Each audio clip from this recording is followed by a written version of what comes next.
That'll be our recording. So it gave us a little time to get settled. Thank you, Jessie. Excellent. And it also gave Penelope a little time to rehearse. Excellent. Excellent. Yeah. It was all used wisely. Thank you very much. Okay. And again, I apologize. I feel so unprofessional starting this late. We were just saying, Richard was just saying, because he's new to the sync, what a tremendous undertaking you have, and we're just delighted to be a part of it. So there's absolutely no judgments, and we're very grateful that we can all be accommodated. Well, thank you. Yeah, I'm Richard Race. We're both. Hi, Jessie. Thanks for doing this, and hello to Penelope in Athens, Greece. Excellent. Yeah.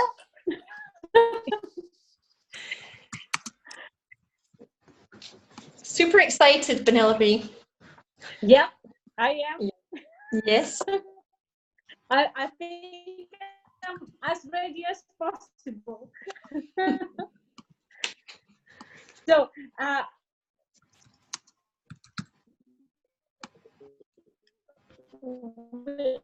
I think we should wait a little more for the other professors to join, right? I don't have to start talking yet. Jessie will cue you, so don't you worry. That's a good thing. Okay. Okay. So I've sent out invites. And so Richard Pace. Race, sorry. So yeah, Race, my name, Jessie. Yes. he's very slow though. He's super slow. Don't think he's speedy at all. Thanks, friend.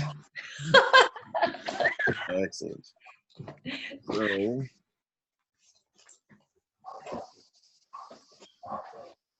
Yeah.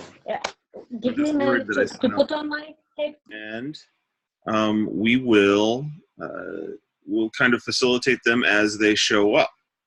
Okay. Okay. No problem. Okay, Penelope, okay. It's all yours. Thank you. Go on, Penelope.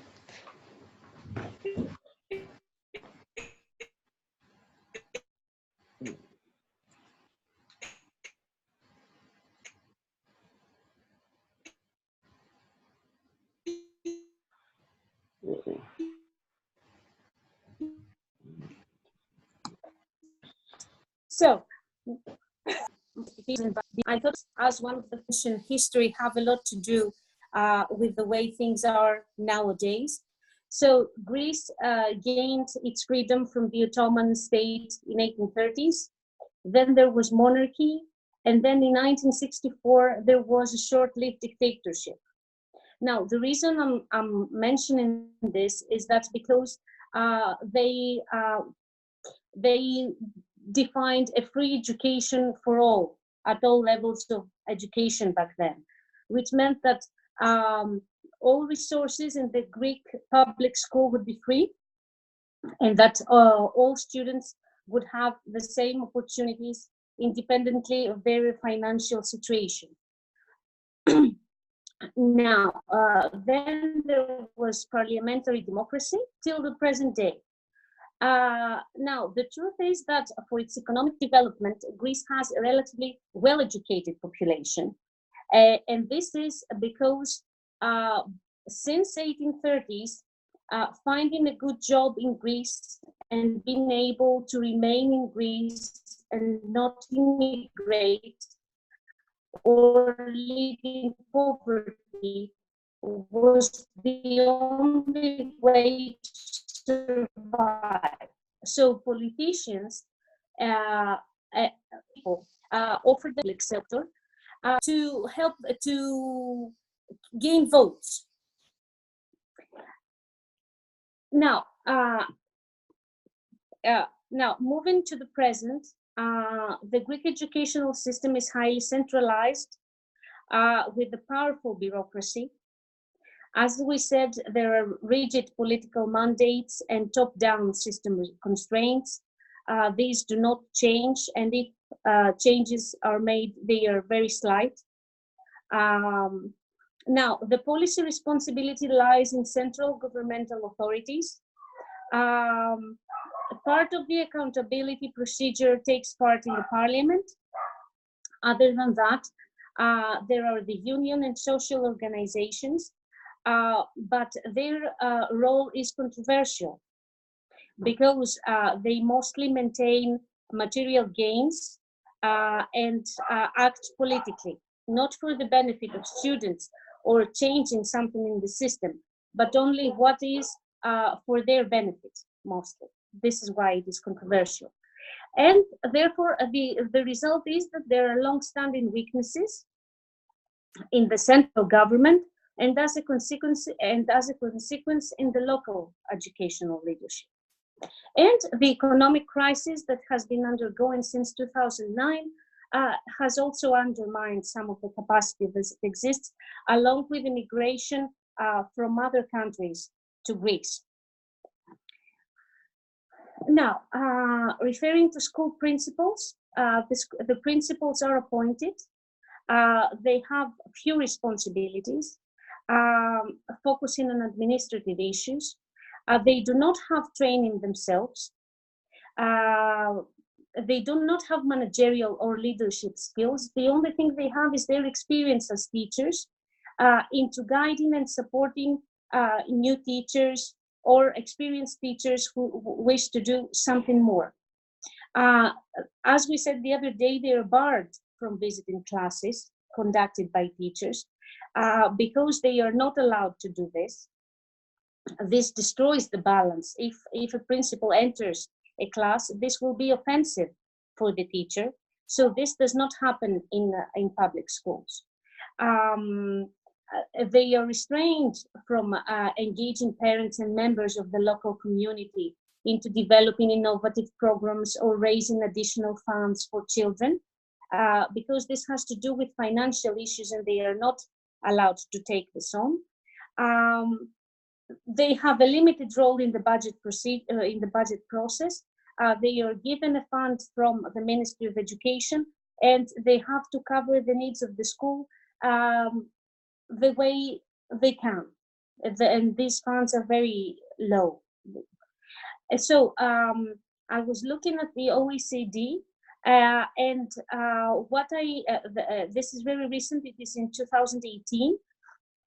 And it mentioned that Greek school units have weak leadership and low levels of autonomy in comparison to other European countries, which is true.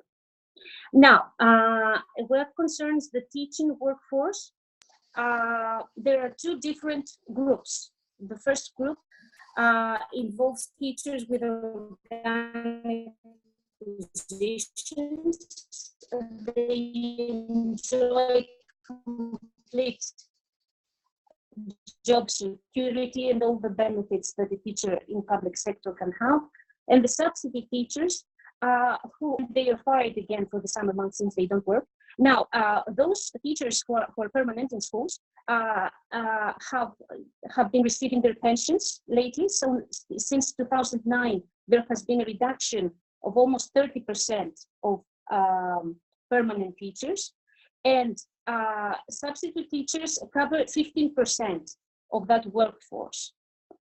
But they are obliged to change school every year. They don't know in which area they will be. So their position is quite problematic. Now, as it becomes evident, evaluation is something that teachers avoid and resist. That means that also there is no student evaluation. So the reason is rooted back in the suspicion to the dictatorship, which fired or hired people based on evaluation. In the current state we are, evaluation would mean workforce reductions, which people do not even want to think about because the financial situation is very difficult. Now, in schools, there is an administrative hierarchical structure. There is no clear demarcation lines for staff and budgets. That means that principals cannot hire, for example, the teachers they wish. And this means that if there is a good teacher in the school, next year they may not be there, and the principal cannot do nothing about that.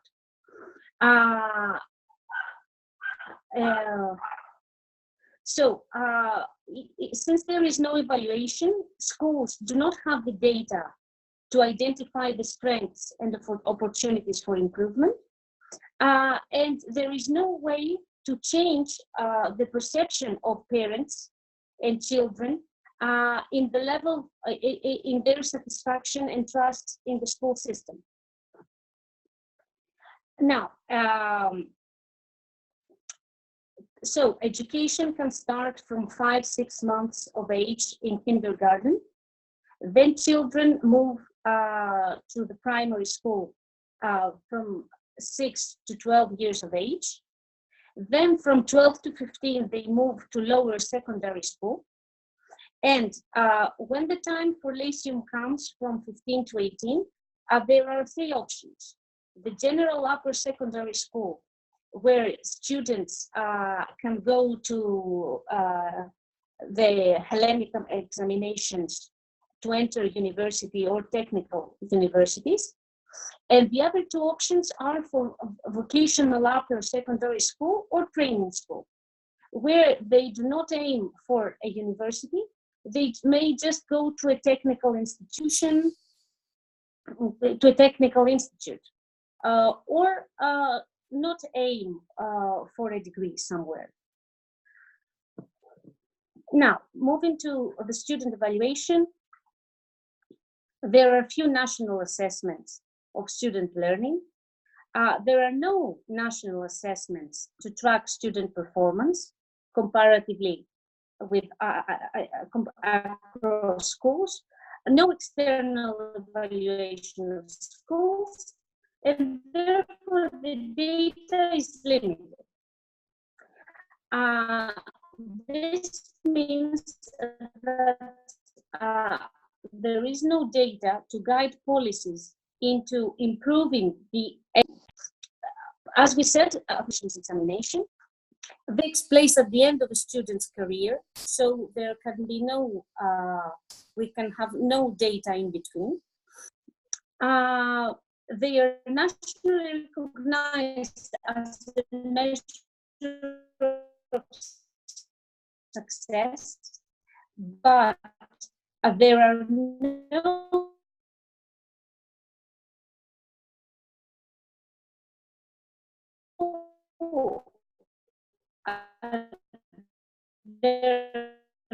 no comparisons can be made, because every year the test design changes and the difficulty of the tests also. So no comparison can be made there. It is based on a very narrow view of what students know, because they mostly have to learn things by heart. So it doesn't help them portray other skills. Now, in order to, since it is very hard to succeed in these examinations, and 30% of the students who give these tests fail, parents strive with extra lessons in private tutorials and cramming schools. This means that the most expensive private expenditure accounts for the most part of education there. Now,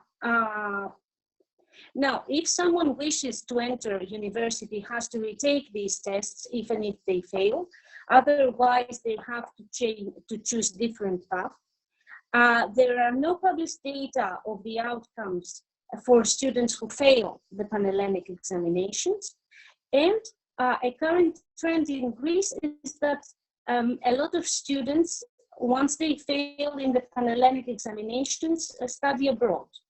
And I think that there is a great number of students in the UK who decide to study there in Scotland. Now, since 1997, the number of students studying abroad, students out of 10,000 people study abroad.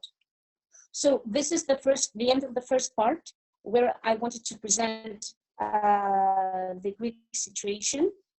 Any questions so far? Can you hear me?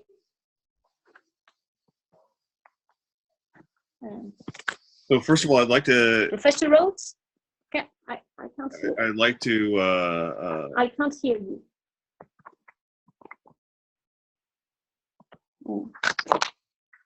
Can you? Sorry, can you hear me? Yes. Okay.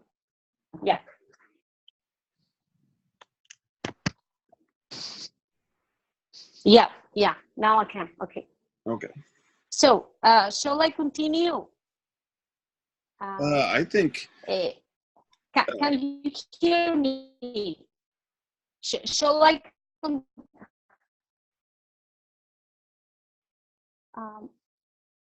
Let me. Oh.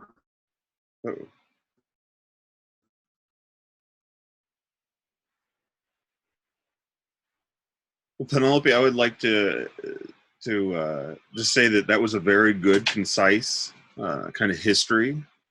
I think that it gives us a really good platform for understanding it as a complex system. Mm-hmm. So some of the major issues that came out of there, before you get to the complexity perspective of it, where do you think complexity theory kind of plugs in early on?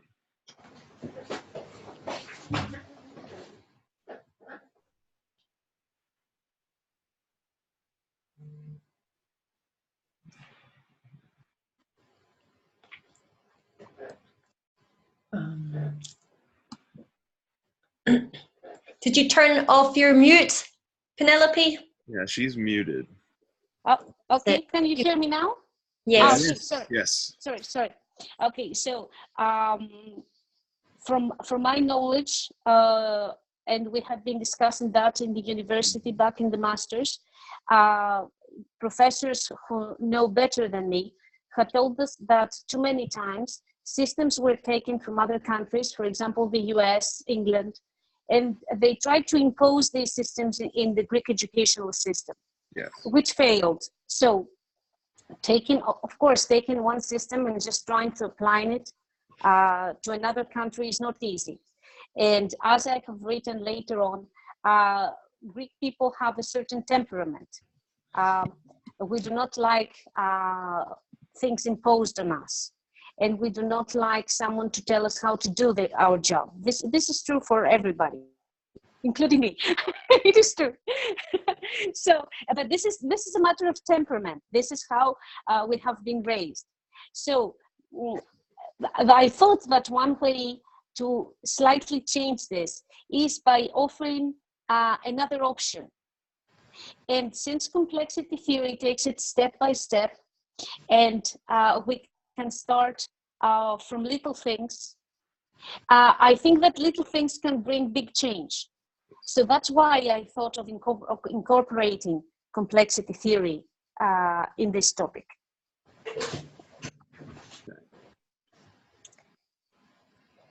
So I think that's interesting, that essentially what you're saying is that the constraints under which the US or other systems are, maybe they aren't even significantly different. They may just be a little tiny bit of difference, and that's causing some major changes, right? So yeah, essentially working with those constraints, you can come along a little bit there. Okay, that's, I just wanted to ask you. Can you hear me? Can you hear me? Yep, we can hear you. Okay.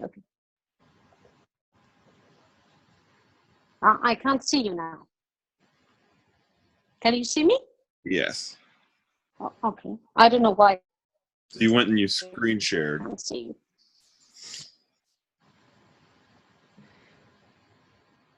We can hear you. Or we could hear you. Penelope, are you there? We've lost you.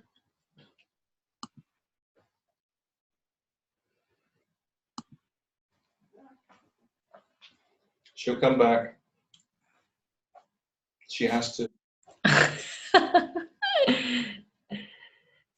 Even since Monday, Jessie, it's coming along. Sorry. Okay. So yes, you were saying, sorry for the interruption. Okay. Sorry.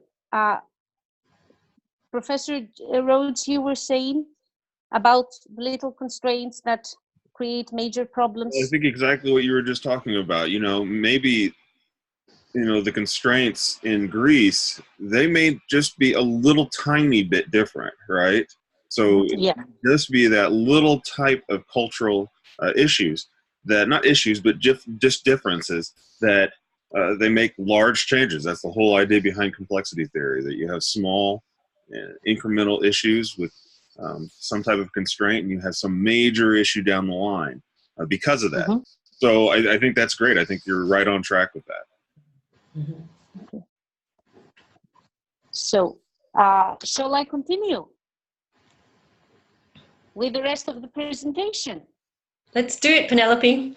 Okay. So, when we initially started this topic, I was thinking of exploring what are the links between self-regulation, self-efficacy, and attribution theory in school achievement, in lifelong learning. But then, after discussing with my professors, we also added self-determination and metacognition. And we put at the center motivation, which is the key word that links the rest of the topics.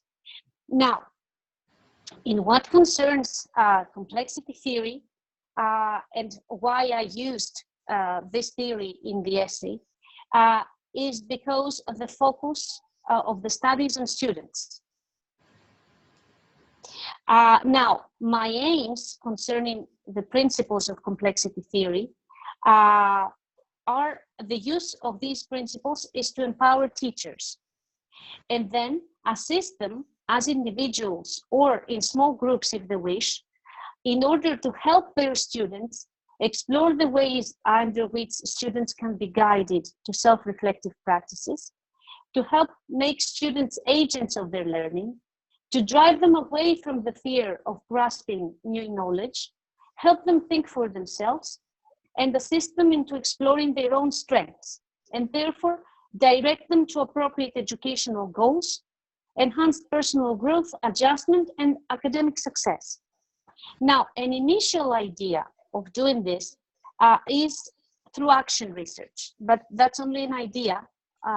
This is something we haven't discussed thoroughly, in the sense that if we see how the system has worked so far, we can see the problems that arise, and then through intervention, help resolve those issues the best way possible. But this is a very new idea. It's not something that, as I said, has been discussed. Now, going back to complexity principles, now it would be, due to its nature, connectivity and interdependence wouldn't be fruitful in the Greek educational system, because any improvement in one sector would affect and burden another. And this is an initiative that no recipient in the educational system would take on. Nevertheless, it is a useful tool for any school that wishes to self-repair and self-maintain the system. And in case the teaching and administrative staff of the school are willing to communicate and work for improving things, for balancing the school environment, after a number of attempts has been tried, because I don't think that this can succeed instantly. Now, coevolution is very important because it shows us, it gives us the opportunity to change things at a slow pace and at the same time. Therefore, we have a short-term adaptation and long-term evolution, which can take place in Greece because things can evolve little by little and have a better result in the future. But here, once again, we have the practitioners who need to wish to think, to take this principle into consideration and decide that they can leave certain traditions behind and give room for the application of current trends, since we can do that through educational research. Then are the distributive structures far from equilibrium and history? Now, each school unit has its own history, of course. As I said, the temperament of Greek principals and educators is very strong and difficult to change. Therefore, the way people exchange energy, matter, and information is part of their history and their willingness or unwillingness to change. This can be very effective in Greece if patterns of relationship and trust are given time to build within the school, or if the relations. That's really interesting. Pattern of action, super interesting.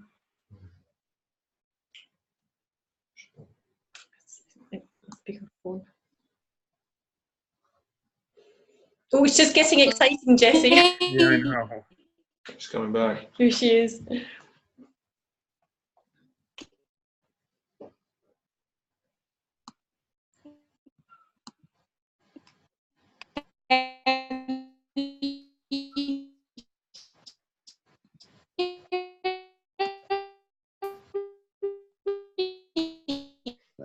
This is bad. That connection is bad. And you can unmute Penelope. There you go. It is. It's a tricky connection today. Yeah. The PowerPoint is incredibly helpful, I have to say. Yeah. It could be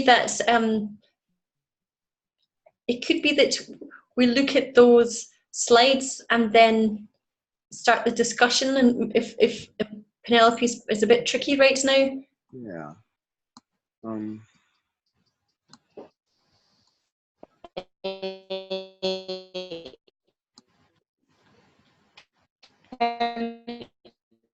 Can you hear me? Just then, your connection returned, Penelope. Can you hear us? Hello, Penelope. Hi. Okay. Can you hear me now?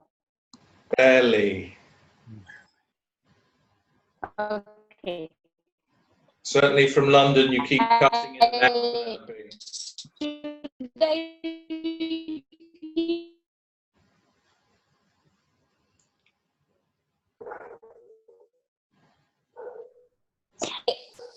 Can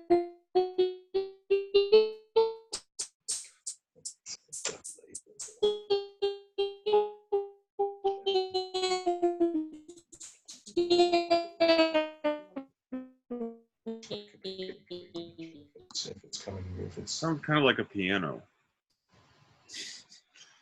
To move on to your space of possibilities. Okay. Now, as we have already mentioned, radical changes cannot take place. Therefore, exploration of the space of possibilities is a key for stakeholders who wish to make subtle changes. Those will prove to be beneficial in the long process, because it may help redesign education from inside out, offer a breadth for change, and maybe this is my perception, that educators could possibly regain their faith in educational systems and the strengths that it entails, because we may talk about weaknesses, but there are strengths as well. Now, in what concerns feedback, which is very important, we are saying that this means imposing change, and questions arise as to who will benefit from the evaluation and the assessment. And we also mentioned that there is resentment for any form of assessment, but if positive feedback processes are applied, then it would be interesting to see how Greek educators and Greek principals would react to that. And I believe that in Greece, we are very critical to one another. So it would be interesting for once to see how positive assessment could possibly change things. Now, self-organization, emergence, and the creation of new order.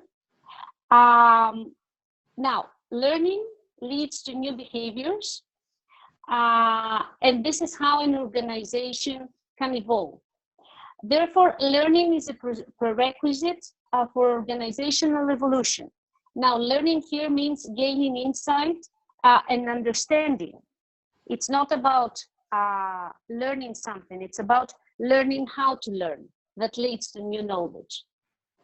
Therefore, if firms could understand this, it would facilitate learning and the generation of new knowledge.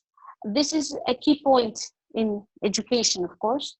Now, there are certain unresolved issues that do not only have to do with the policy mandates and the constraints.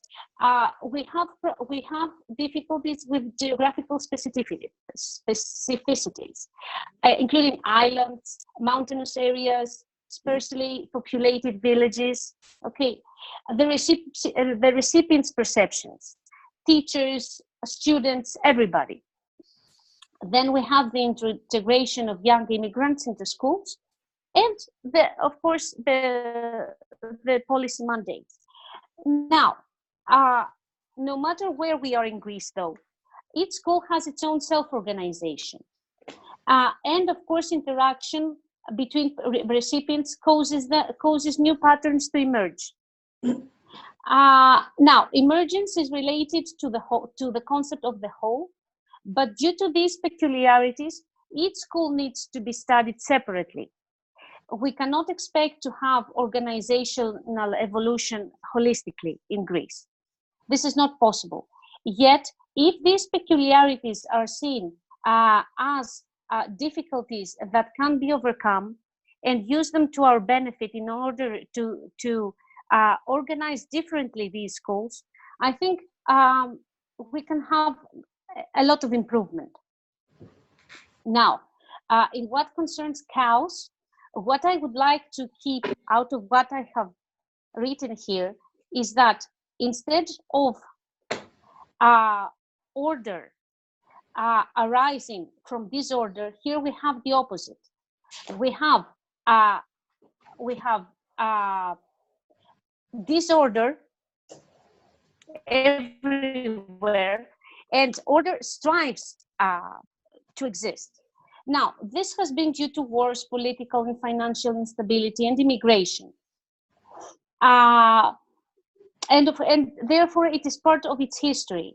But the problem nowadays is that when the government imposes ineffective measures to alleviate certain social needs, and the fact that there is no lack of space for these things to function.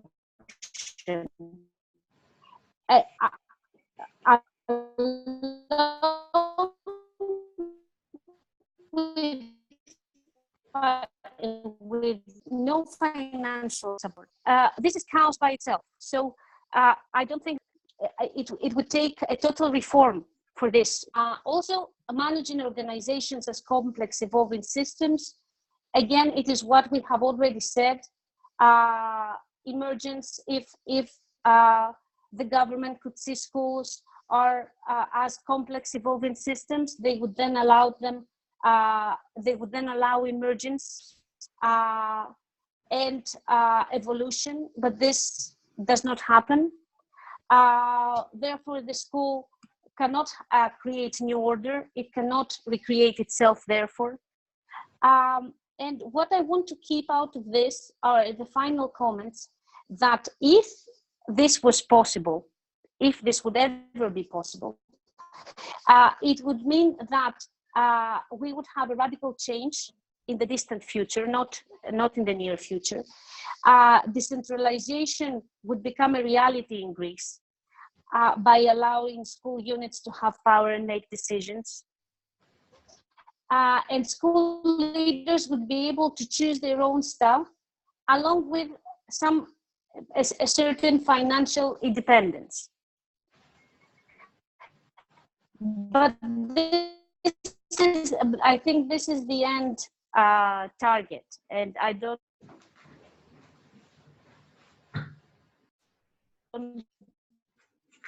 know. My thoughts. Can you hear me? Yes. Yes. Okay. Do you want to ask any questions here?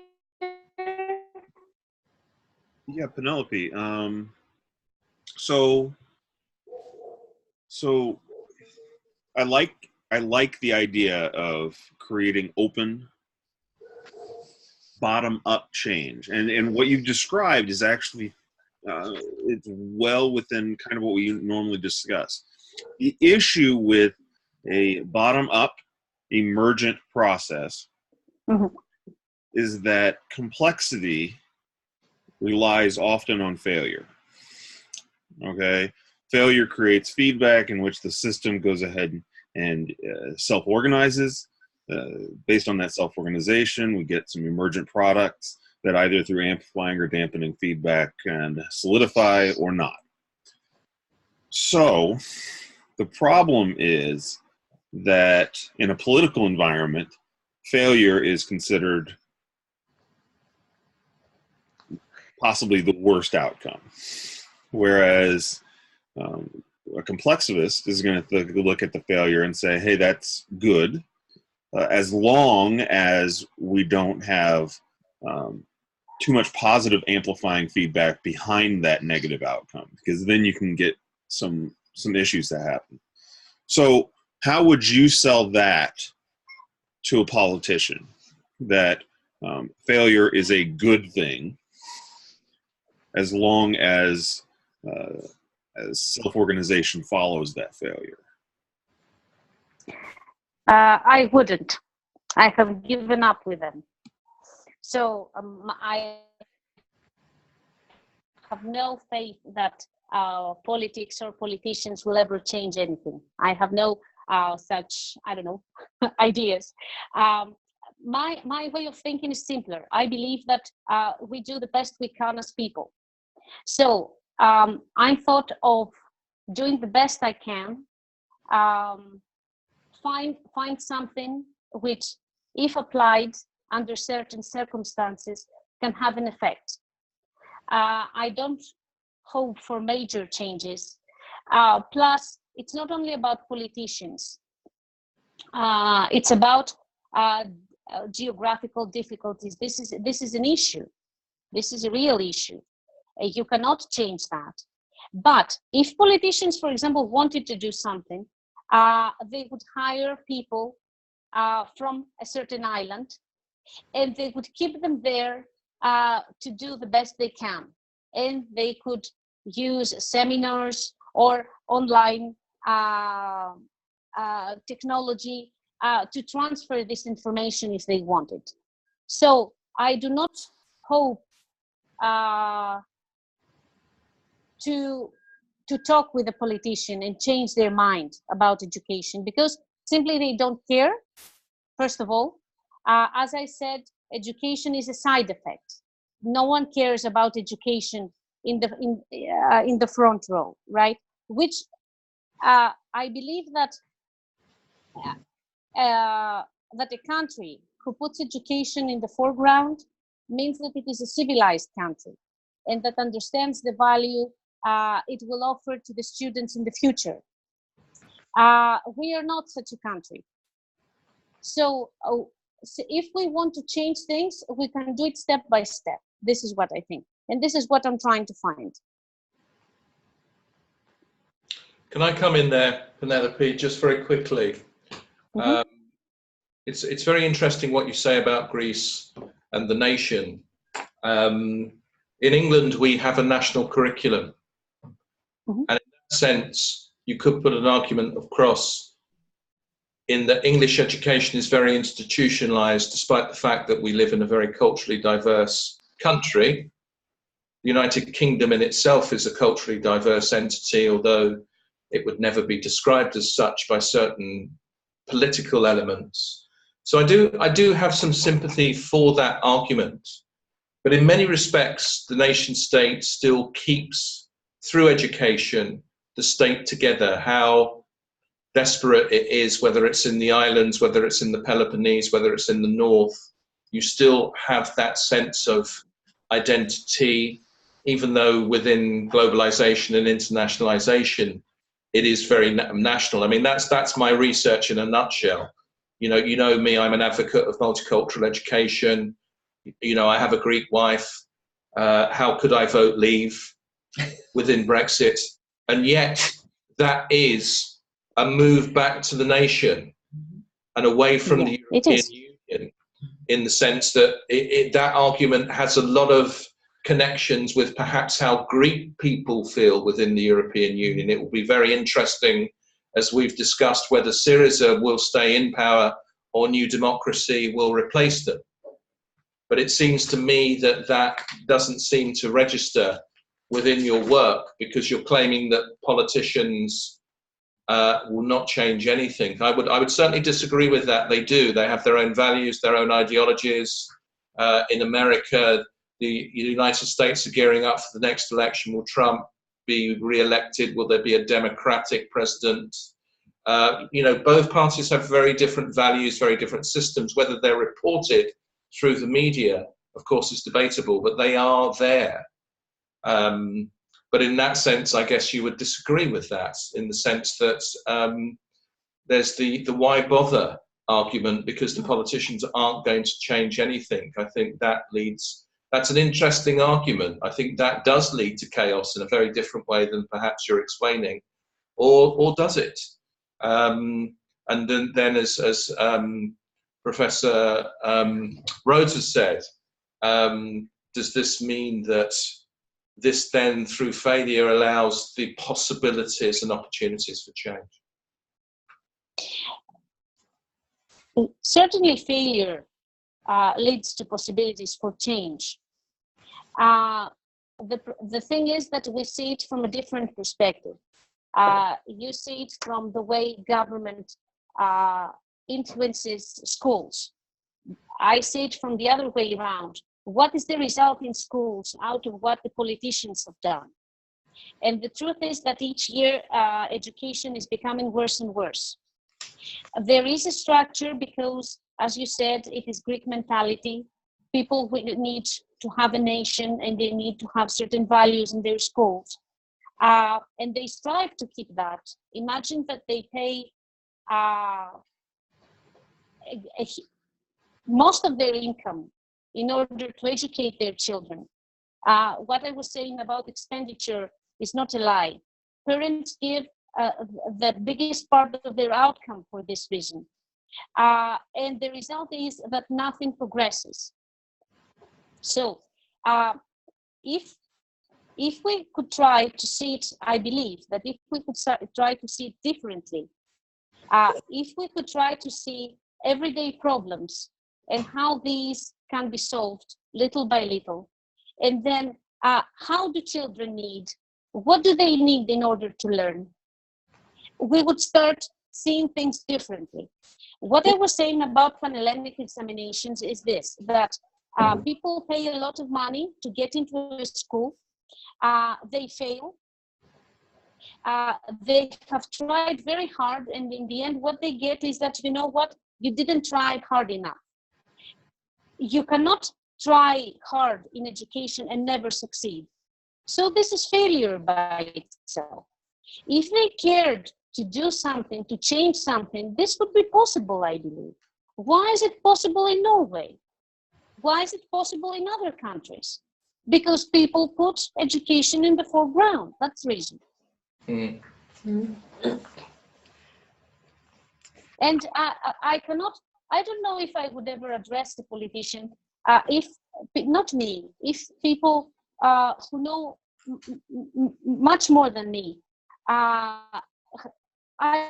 it would be interesting to see where this discussion would lead. I think it would lead nowhere, because the politician would say, yes, you're right, and they would do nothing about it.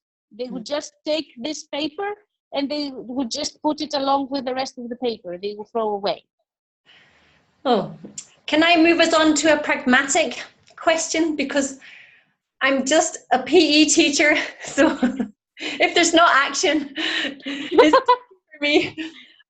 So first of all, thank you very much for patiently and very clearly going through the background of the educational system in Greece, and even having read your work from 5, 6, 7 years ago, I don't know, we go back a long way. It's beautiful to hear you articulate that, and to do that at the point where we hear Dr. Rhodes and we're listening to, he's a bit of a giant in complexity, and he's understanding what you're saying and giving it back. So this is the interconnectedness that we were looking for. So first of all, thank you in that. And we also have our next prospective doctoral student listening and incredibly engaged, Elizabeth. So thank you for coming on and taking your bits. Very excited to join our collegial group. I'm talking about our complexity doctoral group, as such, within Jessie's whole sync. But my question is, I heard a couple of key words, and I heard intervention. Mm-hmm. And I heard that as you recognize the constraints of schools from a macro perspective, not wanting to contemplate or implement change from a sort of overall thing. So then I thought, you said action research. Are you thinking that possibly you could have more of a micro situation where you go into case study based schools and get a better appreciation of that ecology, and then go through the assessment, how they understand and operationalize it in order to, would that work for you? And what do you think about that, Jessie, as well as Penelope? From my perspective, complexity theory lends itself to, well, with what we're looking at, complexity theory lends itself to qualitative research in a very good way. Obviously, from other disciplines, they look at dynamic systems and complexity from mathematical approaches, but they have substantial amount of data they can gather and run those, the math on that. From our perspective, really action research and case studies are going to be the method by which we can assess these things. So that's a really good way to go about it. Some of my studies, we do use quantitative methods, but those quantitative methods, we can pull a lot of data because we're actually looking at movement. So we can pull a lot of data, but from a policy standpoint and those type of things, we may not have enough data to actually run those quantitative studies. So I think that's a very good way to go about it, especially action research. I think that's one of the big things that you can take advantage of specifically within this paradigm. Thank you. That's very helpful. Thank you. Okay. Anything else? So shall I proceed? Okay. Now, this is my favorite part. It is about questions that rise for complexity theory. This is actually my favorite part because questions come up. So I have collected, I think, about 10 or more questions. The first one is, why is complexity an educationally desirable framework? And therefore, how might complexity thinking contribute to educational research? And then, how might educational system research contribute to complexity thinking? Now, of course, complexity thinking recognizes the limitations of the constraints, but it doesn't narrow it into limiting human possibilities. Now, the problem here is that limitations lie in the criterion of replication. Firstly, because very similar systems, once something is done twice, it is very likely that they can respond differently. A good example is that I teach, for example, my children in a way, and if I do this a second time, they get bored. So it can't work twice. The second is that they will respond. The second thing is that they will respond differently to sets of conditions that appear identical. For example, if you give them a test, then you cannot reuse this test, for example. It will have to do something else, testing different skills in order to be interesting for them. So a complexity approach acknowledges that all levels of focus are complex without reducing this complexity involving multidimensionality, nonlinearity, interconnectedness, and unpredictability.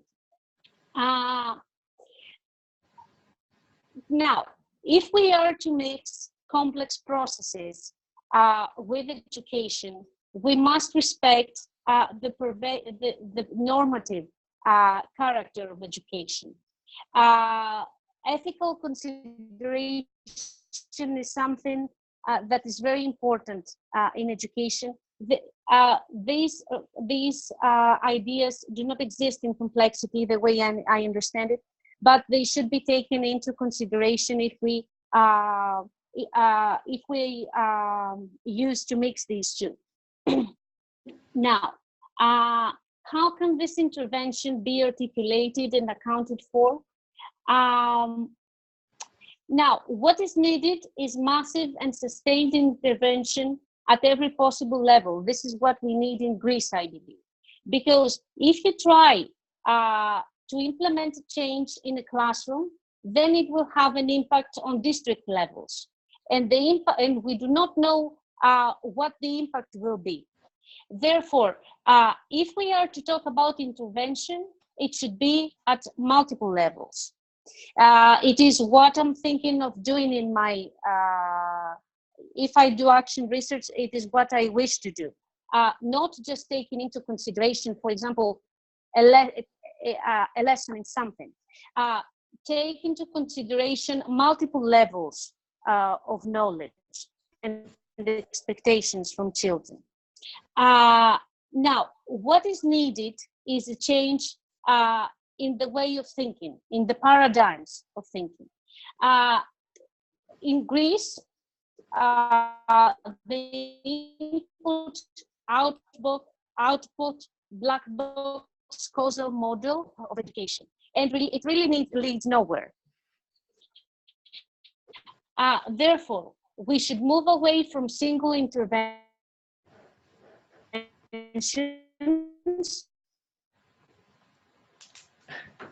and simplistic solutions at all levels. I think that in Greece we have great potential. We should be able to think in this way and change things. I believe that we have this potential. I truly believe it. How is it possible? Now, moving to the next question. How is it possible to achieve a reduction of complexity in a complex universe? This is my favorite. Now, so complexity is, this is my favorite, really, is reduced within formal education. What? Okay. Complexity is reduced within formal education through assessment. Since what we count, really, it is quantitative. What we count is the dimensions or the outcomes of the learning process. And we choose which ones to test. Now, this whether reduction is a prospective or a retrospective process. And here we say that since assessment happens after the event of learning, this automatically makes it a retrospective reduction. I think that this is very interesting too, that further reduction of complexity takes place everywhere in school, including putting students of similar age, ability, and achievement together, the use of states curricula from timetables and all those sorts of boundaries, schooling as a way to tame or channel the human learning, and schooling in the sense of a building, because we isolate school from everyday life.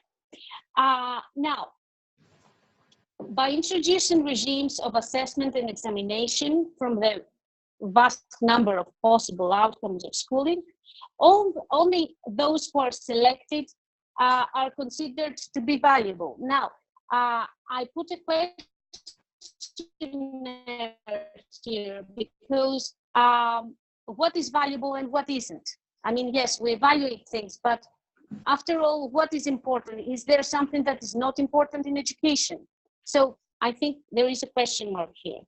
Now, individuals can possibly benefit from the reduction of complexity of human learning, as if we see learning as an open system, then it will be stimulate. So it will hinder learning rather than help it.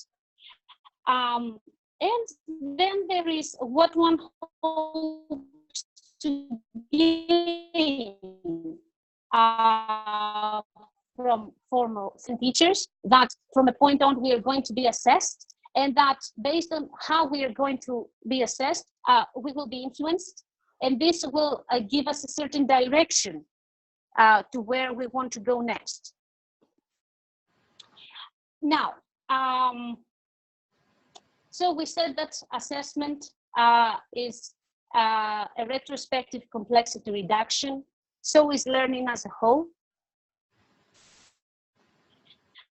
Because learning does not happen the moment we teach or the moment we learn something. It happens along after the lesson is over. So this is a question to be answered in the future. What has been learned after all and what hasn't? Then, evidently, we move to Dewey, who said that a backward and forward connection between what we do to things and what we enjoy or suffer from things is always up to date. And then again, we Sean's reflection and action, who says that when we reflect on how practice can be developed or changed, this has to be done after it has occurred. Therefore, both learning and assessment are examples of retrospective complexity reduction. And we have to see what the impact of these actions are on the elements or on our students, on the teachers, on everybody who is involved in the educational process. And the final questions who are not answered, they're just there to think about them, are who is in a position to make judgments about change, or who has the right or the power to define what counts as learning? Who benefits from these forms of complexity reduction? Is it the students? Is it the teachers? Is it the politicians, the parents? Who is it? And who is actually reducing complexity for whom? In this case, I think it is politicians who reduce complexity for students and the youth. And whose interests are at stake or being served, referring to the politics of complexity reduction. So this is it.